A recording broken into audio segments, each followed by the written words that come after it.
With the IPCC reporting saying that we are on track for an unlivable Earth, and the United Nations in 2016 saying that we only have 60 years of cropping left in the soil, I set up this demonstration on how much Australia soils have degraded since colonisation.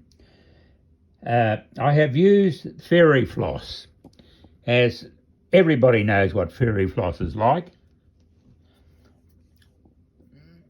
The blue one is when European colonisation arrived in 1748. Now that blue one actually come out of that tub there. You can see the difference has already started to shrink already.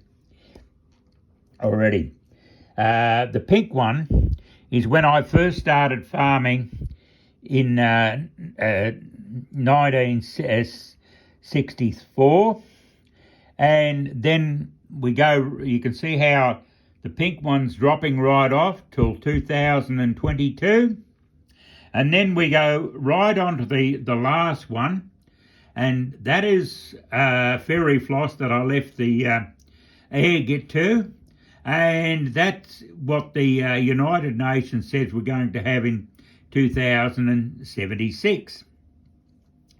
Now, how did the First Nation make such fine soil? It was so soft, and they said it used to take 8 months before the water run into the sea. They were biochar farmers, which is charcoal. This is terra petra, what they call terra petra soil.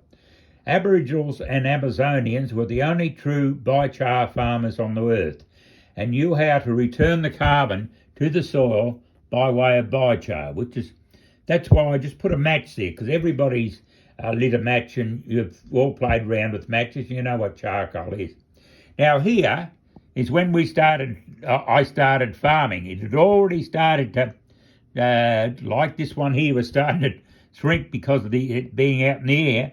But this one here, we'd already started to overstock, and back even in 64, it had started to shrink when Dad said it was, the soil was like a rock to walk on. And that's where it sort of woke up, and I thought, well, something's wrong.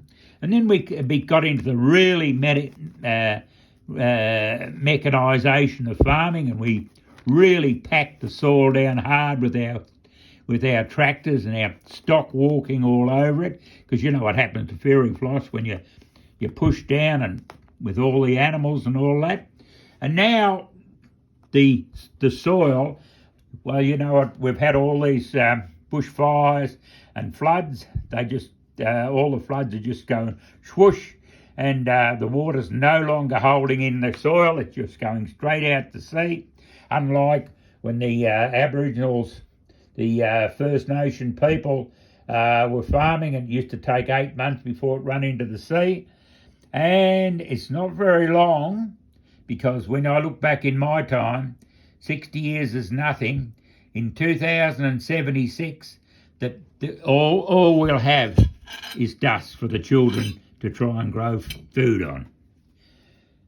Now, I know we have some wonderful farmers out there. We can change, and I hope you'll stay tuned and watch through the different videos and how we do it. Thank you.